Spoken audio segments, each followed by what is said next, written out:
শিক্ষা ব্যবস্থায় অনিয়ম, একের পর এক প্রশ্নপত্র ফাঁস এবং সরকারের জবাবদিহির দাবিতে ভারতের রাজধানী নয়াদিল্লিতে শুরু হয়েছিল ছাত্র আন্দোলন। সেই আন্দোলন এখন নতুন রাজনৈতিক মোড় নিয়েছে। হাজার হাজার শিক্ষার্থী ও তরুণ তরুণীর বিক্ষোভ, সংসদ অভিমুখে মিছিলের চেষ্টা, পুলিশের সঙ্গে উত্তেজনা এবং কয়েকটি এলাকায় সাময়িকভাবে ইন্টারনেট পরিষেবা বন্ধ রাখার মতো ঘটনা ঘটেছে। এসব ঘটনায় প্রশ্ন উঠেছে, এটি কি কেবল একটি ছাত্র আন্দোলন নাকি ধীরে ধীরে বৃহত্তর জন আন্দোলনের দিকে এগোচ্ছে? এই আন্দোলনের নেতৃত্ব দিচ্ছে ব্যঙ্গাত্মক অনলাইন প্রচারণা থেকে গড়ে ওঠা সংগঠন ককরোচ জনতা পার্টি। সংগঠনটির দাবি, সরকারের পক্ষ থেকে আলোচনার উদ্যোগ নেওয়া হয়েছে, যদিও এ বিষয়ে বিজেপি বা সরকারের পক্ষ থেকে আনুষ্ঠানিক কোনো বক্তব্য দেওয়া হয়নি। এরই মধ্যে পরিবেশ কর্মী সোনম ওয়াংচুকের অনশন এবং তাকে হাসপাতালে নেওয়ার ঘটনায় আন্দোলনের নতুন মাত্রা যোগ হয়েছে। ভারতের বিরোধী দলগুলো শিক্ষা সংকটের পাশাপাশি মূল্যস্ফীতি, জীবনযাত্রার ব্যয় বৃদ্ধি এবং অন্যান্য ইস্যু সামনে আনছে। 2026 সালের জুনের মাঝামাঝি সময়ে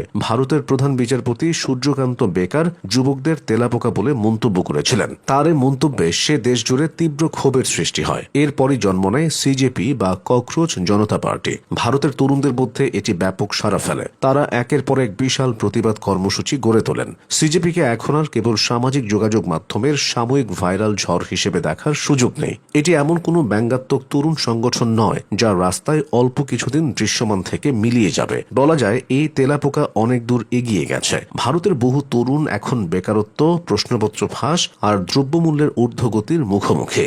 সিজেপি তরুণদের এই সমস্যাকে দৃশ্যমান করেছে। কোভিড-19 মহামারীর পর ভারতের অর্থনীতি বড় ধাক্কা খায়। বর্তমানে 80 কোটির বেশি ভারতীয় সরকারের দেওয়া ফ্রি রেশনের উপর নির্ভরশীল। দরিদ্র জনগোষ্ঠীর জন্য এই খাদ্য সহায়তা অত্যন্ত জরুরি। এর মাধ্যমে তারা কোনো মতে বেঁচে আছে এবং সাধারণ মানুষের জীবনে রাষ্ট্রের উপস্থিতি টের পাওয়া যাচ্ছে। তবে সমালোচকদের মতে এই খাদ্য সহায়তা সমাজের আসল উন্নয়নকে বোঝায় না, বরং এটি মহামারী যুগের অর্থনৈতিক দুর্বলতা দূর করতে রাষ্ট্রের ব্যর্থতাকেই তুলে ধরে। অন্যদিকে সমালোচকদের দাবি, ভারতের সম্পদ মুষ্টিমেয় কিছু মানুষের হাতে চলে গেছে। ভারতের শীর্ষ 1% ধনী এখন দেশটির মোট আয়ের সিংহভাগ নিয়ন্ত্রণ করছেন, যা গত এক শতাব্দীতে দেখা যায়নি। ভারত স্কুল ও উচ্চশিক্ষার বিস্তার ঘটিয়েছে, কিন্তু তরুণদের জন্য মর্যাদাপূর্ণ ও স্থায়ী কর্মসংস্থান তৈরি করতে পারেনি সেভাবে। শিক্ষিত তরুণেরাই এই বৈপরীত্যের সবচেয়ে বড় শিকার। এ কারণেই প্রশ্নপত্র ফাঁস বা পরীক্ষা বাতিল তরুণদের মধ্যে তীব্র ক্ষোভের জন্ম দেয়। ভারতের মধ্যবিত্ত পরিবারের কাছে একটি পরীক্ষা মানে কেবল একটি পরীক্ষা নয়, এটি জীবন পরিবর্তনের এক লটারির মতো।